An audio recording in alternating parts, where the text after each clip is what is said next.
What's up? Hello, everyone.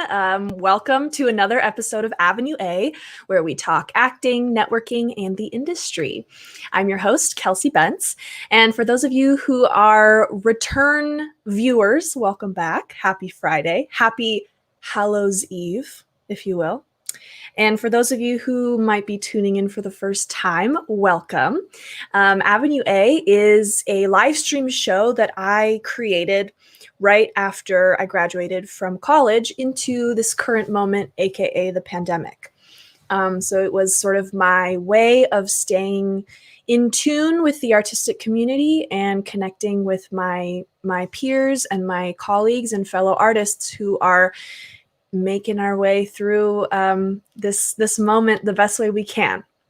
So we just launched season 2 of Avenue A last week. We had our first guest, which was really exciting. And now we are just continuing with season 2. So I'm really excited to be here tonight. And I'm super excited about the guest I have.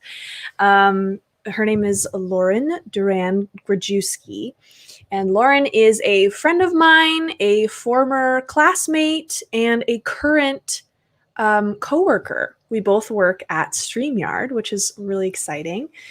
So I'm pumped to have her on the show. And I see we have a couple comments. Oh, hi, Dana. Dana's my producer. Welcome. Thank you for being here. Nadine, hi. Nadine is also Lauren and I's coworker. Okay, let's get the show on the road. So a little bit about Lauren before I bring her on. Lauren is an actor, producer, writer, director, and now live stream specialist with StreamYard. Shout out. As a recent graduate of NYU's Tisch School of the Arts, she received acting training at the Stella Adler Studio, the Classical Studio, and Stone Street Studios. And she's performed regionally at the Hangar Theater and the Walnut Street Theater. She has a passion for stories that shift culture, inspire empathy, and do so innovatively. She's worked in producing, development, and marketing roles for theater companies such as the Private Theater, Musical Theater Factory, and Park Theater London. She's now a producer for Live and In Color and has spent much of her time these past 7 months figuring out new ways to help this artistic community gather and support each other virtually. That's really the name of the game right now. As a result, she has helped develop a new virtual interview series, a commissioned new play by 7 different BIPOC playwrights, and a fundraising video including over 50 artists singing Telephone Hour from Bye Bye Birdie. So without further ado, let's welcome Lauren on the show. Hello, Kels. Hi. Thank you so much for joining me. Oh my gosh, I'm so excited. I can't believe I forgot it was Hallows Eve. I wish I dressed up. I know. I did a interview earlier today, and all of the people on the show were dressed up, and I was like, Oh my gosh, we should have thought about that. We should have. We could have coordinated. But we're dressed as ourselves, so yes, that's as good as costume as any. Mm-hmm. Ooh, we have Sam in the comments. Hi, Sam. Sam, I love you. He says I love Lauren. So, Lauren, I'm so excited to have you on. We've known each other for a few years. We started at the Stella Adler Studio together. Yeah. And, then I just feel like I've known you for a long time. Hi, Presley. My roommate. Yes, roommate. And also live stream specialist at StreamYard. Small world. So now, Lauren, we are working together in this virtual land, and you're doing a lot of virtual production outside of StreamYard as well. Can you talk a little bit about what you've been up to the last 7 months? Yeah, for sure. I mean, Live and In Color is what I've mostly been working with through this time. We are a theater company that promotes and celebrates diversity in the arts and inclusivity. And it was at first scary. We thought that we were going to have no programming this year. We thought that there was going to be no way to raise money for the artists that we support. And then what really ended up happening was that we've had the biggest growth that we've ever had. Wow. Because of the ability to now connect with people throughout the world. People are also so much more accessible because they're at home on their computers. And because of that, we created a show that was written by 7 different BIPOC playwrights. Some of them were B.D. Wong from like Jurassic Park and Law and Order SVU, Lauren Yee, who wrote Cambodian Rock Band, Ardai Knox, who is amazing. I'm obsessed with them. If you don't know who they are, look them up. And it ended up being really, really successful. So that was one of the projects. And then another one was we really need to raise money for our artists and for, just we need to raise money to run the company. Right. So one of the things we did was create this fundraising video that was everybody singing the song Telephone Hour from Bye Bye Birdie, because back then you were on your phone and now everybody's like on a Zoom call or a StreamYard. Yes. So that was like the sitch. Everybody was looking at their screen instead of on the phone. And that was really successful. It had 50 people involved in the video acting wise, and then about like 7 people on the crew for it. So it was really great. It got like, and it was the first time also that like we got posted in Playbill, and we had like Cheetah Rivera retweeting us, and it was just really great. Oh my gosh. That's incredible. It's just so shocking that a time where we're like, oh my gosh, like what's the theater going to look like? It's dying because we can't meet in person. But then a theater company is literally growing during this time. So it's quite the opposite effect. It gives me chills because it's really so heartwarming. I mean, we as artists, this time is so unknown and uncharted. It's uncharted territory, and so to hear success stories like that, and just how like hearing about the community really coming together and not only creating amazing new work, but also being able to raise money and support each other is just mwah, I love it. I agree. I completely agree. So you worked at Live and in Color before the pandemic, is that right? Yes. Okay. I interned for them, I think like my sophomore year. And then I, around end of junior year, became a producer for them. Okay. So I'm really interested in the difference between producing and doing behind the scenes work before the pandemic hit and everything was virtual versus what your role looks like now that everything's virtual. Can you talk about 2 to 3 ways that virtual production has challenged you in ways that in-person production didn't? Yeah, for sure.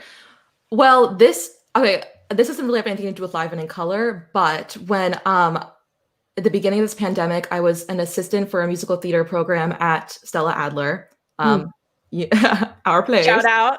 Yes. And we were trying to figure out how to create group numbers online where everybody was singing at once. And you soon realize when you're testing that out that is not possible. Yeah. And so I think really the challenge with going into a virtual world is that you can't just be like, okay, like let's just like figure out how to transfer everything we used to do in person to an online platform, because it's not possible always. Sometimes you can do it and it's going to be amazing and people are like, that was genius. But when you can't do a group number unless you just put people's videos together. Right. And a lot of the time you have to innovate for the platform. So that is so another thing too is when you're in person and you're vibing with the people in the room, you're going to stay engaged. You're going to feel like you're part of a community as an audience member. Yeah. So definitely a huge challenge when you're online is how do you keep people engaged for an hour and a half show? It like definitely has. Yeah, exactly. The viewers. I feel, I mean, because even I'm producing online stuff and then I sit down and watch one and I'm like, here I go. I'm going to watch an online show sometimes, Yeah. Like, I do. It's inevitable. It is. Yeah. It's a weird experience. Exactly. And because you are looking at your screen all day for work, most likely, or not. And then you go to watch a show and it's like, oh, my entire life's online. Yeah. But if the stories you're telling are really compelling, if you really are working with some great people, and also I think a really huge aspect of it is using the technology in its most effective way. I think what made Days of Recreation, the show written by the 7 different playwrights, so successful is that we did film it on StreamYard initially. We filmed it on StreamYard with people doing Very it cool. live on StreamYard, and then we downloaded those recordings, and then we, added transitions and animations in between, and like pictures afterwards, and because you have so many options in this technical universe, so explore them and use them, and it really is exciting. I think about that because in your show, I just saw Macbeth.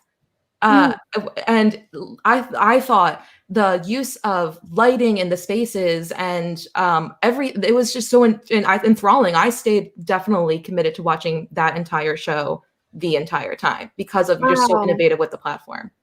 That's really exciting to hear. Yeah. For those people who are watching, Lauren's referring to a virtual production of Macbeth that I'm in with some of our other friends from Stella Adler, who graduated and got together and are now putting on this virtual production. And that's so nice to hear you say that, because I've also really respected the way that the artistic team has like their vision to work with the platform instead of just kind of bump up against it. Yes. I think that's a challenge, like you were talking about, when people don't adapt to this new medium, it doesn't always work in the way that live theater did.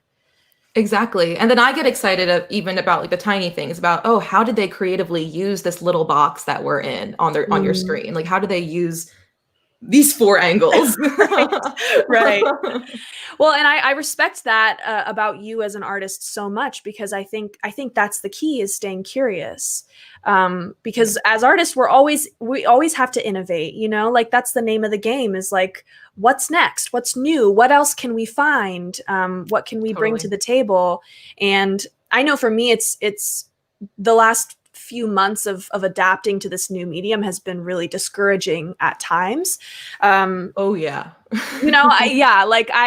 think for us all it has been, but the way that I've sort of come to terms with it is just like, okay, like, how can I stay curious? How can I find the most effective way to still be an artist in this new way?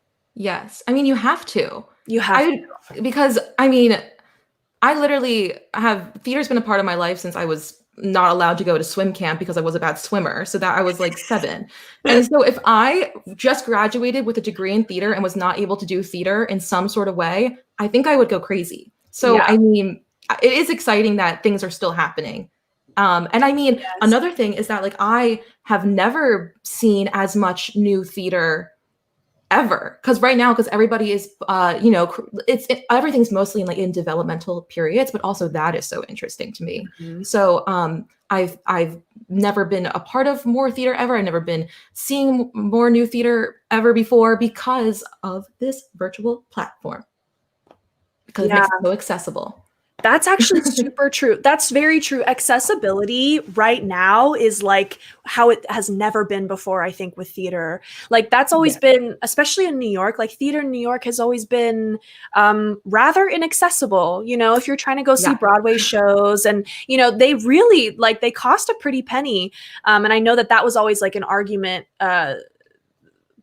between artists, like how can we make theater more accessible to the people who it is meant for? And that's one thing that is really exciting about this moment and new theater that's being produced, is like, as long as you have, some sort of internet connection, you can see what's happening and get involved and be a part of the community that you might not have been able to access before. Yes, completely. I went to a theater and XR conference the other day, workshop the other day that Musical Theater Factory ran. And kind of going back to even what we said before, but one of the things they did in the meeting was they broke us up into breakout groups where we were able to chat with people we've never met before, and about XR and theater integrating together, and something really cool, and that interests me a lot. But like a connection I made with somebody, she's from South Africa, and afterwards we're still emailing now. So the accessibility truly leads to collaborations happening globally. And what we're also seeing is that people globally are now able to go and participate with the communities of theaters that they thought they were never ever going to be able to be a part of before. These people in South Africa and wherever they are, they may be in Wisconsin or wherever you are, they can now join the community of this small theater company in New York City. That literally gives me chills hearing you talk about it. And it leads into my next question. So part of your bio is that you have a passion for stories that shift culture. So what does that look like for you, and how does it manifest itself in your artistic practices? Yeah. I mean, theater, like I said, has always been something that brings me joy. And I think this shift culture aspect that I've added into my bio is definitely something that I have discovered more recently during this time, because I've just become so aware of the power that stories hold. They are literally how we communicate and how we get people to care about causes and how we get people to have empathy for each other. And with that, there's a responsibility to tell stories on our stages that are more inclusive and do reflect the society we live in. Yeah. So, I mean, I have during this time thought about what stories I want to perpetuate and what stories I want to be a part of the creation process for. And at the end of the day, it is something that I know is going to unify people and create some kind of shift in the culture. And I think that definitely lives on the stories we tell, but also, I mean, kind of, we were just talking about this, but how we tell them. We need the people behind the scenes to be equally as diverse. And I mean, even going back to the accessibility conversation we were just having, the prices right now for a theater, because we're all online and we're not like in a place, it's nothing or it's like a really cheap price. And so, I mean, the audiences that I am currently experiencing new theater with online are younger than I've ever seen them before. They're more diverse than I've ever seen them before. And that is super exciting to me. So we're seeing these systems that are working right now to create the kind of audiences that we want to see. So, I mean, why I think it's so important for the shift culture to be in my bio, especially right now, is because this is the time that we can make these changes to the systems of how we create theater so that when theater reopens, we're not just doing it the same way. We've learned right now there's better ways to do it, to create the communities we want to be a part of. So when we get back, or whatever, when it's less of a threat to be in live theater spaces again, what do you see the accessibility being? Like, how, I don't know how to ask this, but no, I think I know what you're saying. Do you know what I mean? What would it look like? Yeah, because we've gained accessibility, like we were talking about, and I'm just wondering, like, what you see happening to that once we do return to live spaces. Yeah, for sure. I mean, I think a lot of it is like financials that I do not know all that much about, but I mean, I would love to see theater prices going down. I would love to see more producers of color. I would love to see, I mean, programs that are making space for people. I mean, there is some. I'm Company on Broadway just but I mean, like, it's new because of this time. But Company on Broadway just made a new program for there to be mentorships for BIPOC and LGBTQ plus people who want to come and be a part of the like backstage and director and producing side of the biz. I did not hear about that. That's amazing. It's really cool. Yeah. But again, there needs to be more. Yes. and it's merely a start. Yeah. Exactly. Like, we're barely a start. But also, I do think too that the way we experience theater, I think, can change when it comes to, I mean, again, like, I went to that XR conference, and if you are experiencing theater in XR, you're not experiencing theater in like a stage on with being there and like the audience being here. Like, you are part of it. Right. And that is exciting and innovative and can engage audiences in new ways. So who knows what it will look like? But Yeah. I do think that we're getting used to new technologies right now, and new things can be coming. Yeah. And they No, should be. I think so too. Yeah. And I've been thinking a lot about live streaming as a platform specifically, obviously, because, we're both working in this field. And the question is brought up a lot, like, oh, what's going to happen to live streaming once things are reopening and people are meeting in person? And I tend to think that there are changes that have been made during this time and innovations that we've sort of like learned to understand, such as live streaming and other technical, ways of connecting, that I don't see going away anytime soon. Now that like the entire globe knows how to like do a Zoom call, and like a lot of people are using StreamYard, and everyone knows how to, we're all familiar with these platforms, and we're creating on them too. Yeah. I think that I hope that some of the accessibility and some of the new programs that are coming about, and the connection, the global connection that's happening specifically in the artistic community because of these virtual platforms, I hope that that also like stays intact as we do move back into live spaces. Yeah. I mean, I don't think it's going away either. I think because of even what we were talking about, being able to connect globally, because once you go back to in person, you have to be working with somebody who's in your area, but you still can collaborate with people in different parts of the world if it's still online.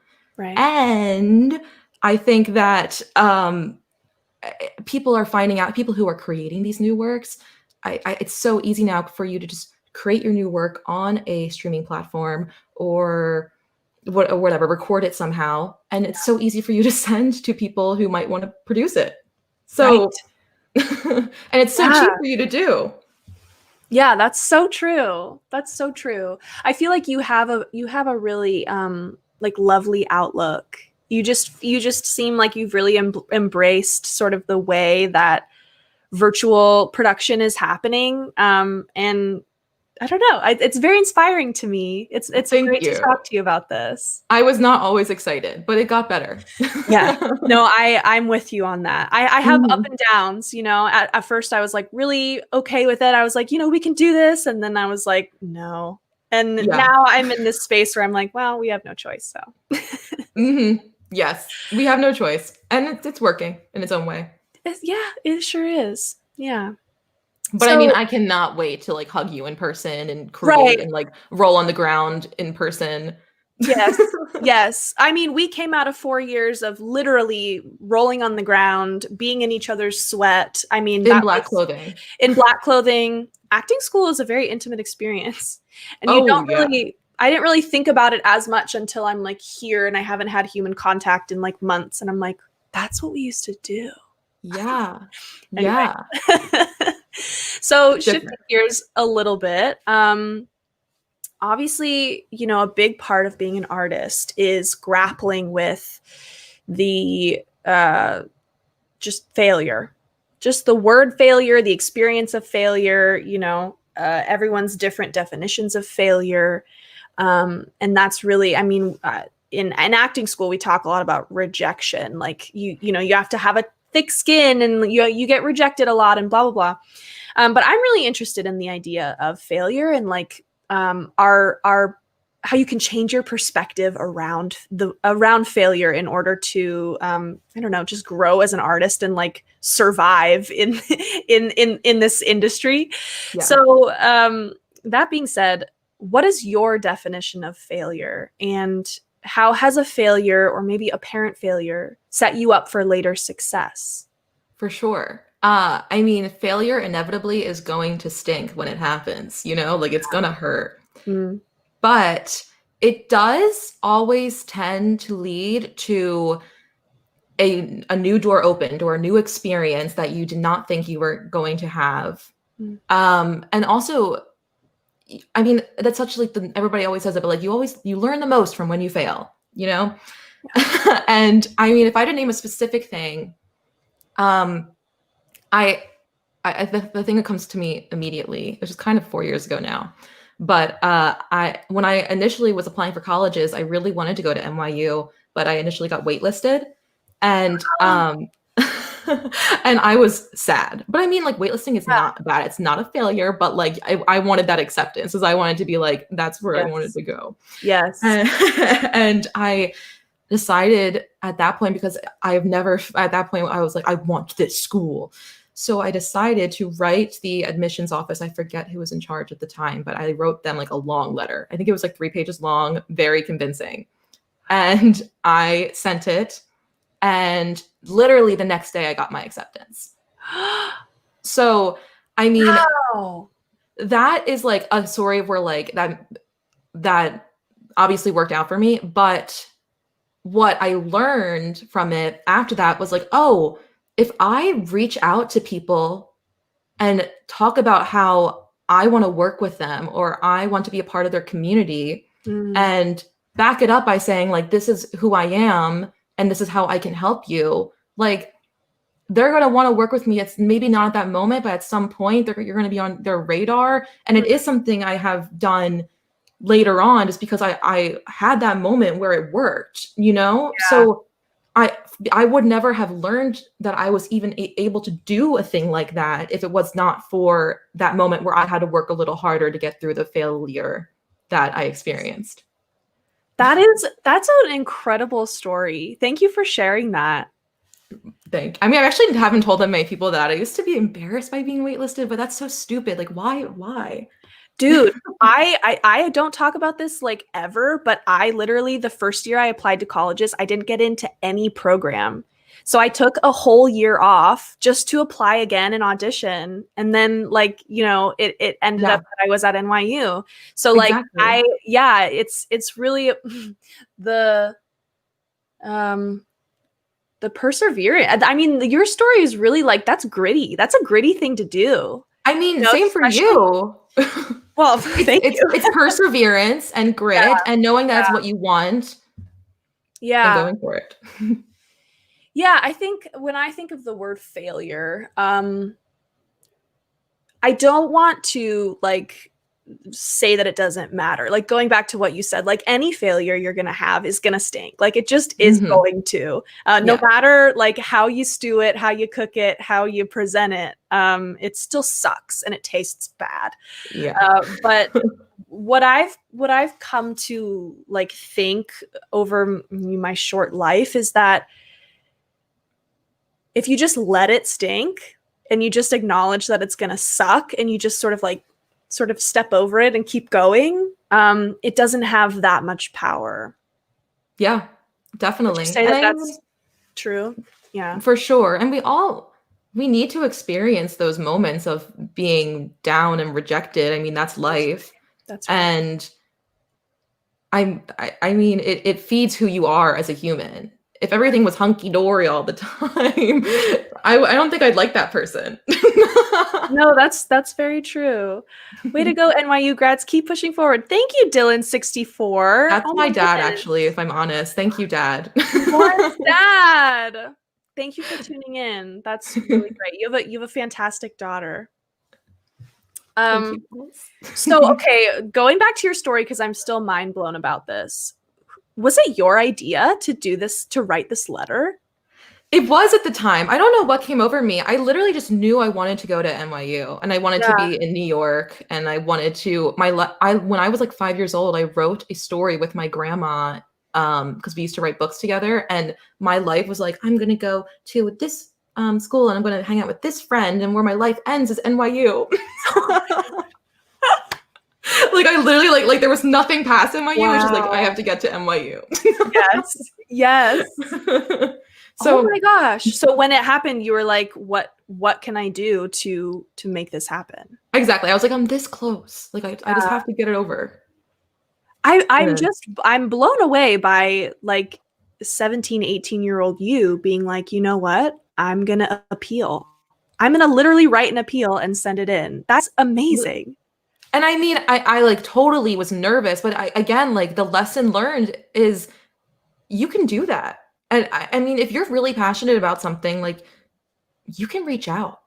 which is insane. You feel, because again, it comes back to accessibility, where you're like, oh, like these people are at this stage of their life, and I'm not there, and I'm down here, and I'll never be there. But if you want to be there, you can reach out.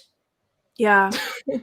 And the work worst with that would happen is that they say no thanks, or maybe later.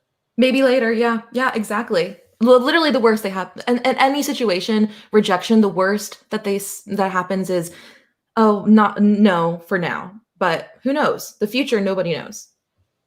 Yes, the who knows, I think, is like what we as artists need to hold on to and like look forward to. I mean, I know that's what excites me, is just like, who knows? And especially lately I've been thinking this about 2020, because so much is like shitty, right? Obviously. Yeah. But I'm also like, a lot of like stuff that has happened in 2020 that like wouldn't otherwise have happened, that's kind of good or okay, in some ways. Like, I'm just choosing to look at it in that light. And my new motto is like, anything goes in 2020. For sure. So much is already off kilter, but a lot of cool innovation has been done, and like a lot of cool art is being made. And it just going back to our whole conversation tonight about how we are staying connected. It's exciting. Anyway. Yeah, I agree. The creativity of people during this time, and not even just within theater, just like creativity of people trying to connect with their families in new ways. I think it's amazing. People really had to be like, oh, like what can we do to connect with each other from a distance? And everybody had to get creative. It wasn't just like one group of people. Everybody had to. So I think that's kind of magical in its own little way. But again, other really bad things have happened. So yes, yes, which we acknowledge. The little lights, little glimmers. Yeah, and that's what keeps us moving forward, right? Exactly. Yeah. Oh, this was a great interview. Thank you so much for joining me tonight. Thank you. This was fun. This was really the highlight of my week. You're the highlight of my week. Oh my gosh. We're in love. So much love. So much love. Yeah, I mean, we've hit our time. Thank you so much for joining me. We had some really awesome people joining us in the comments. Dana says such a great interview. Dana's my producer and also my sister.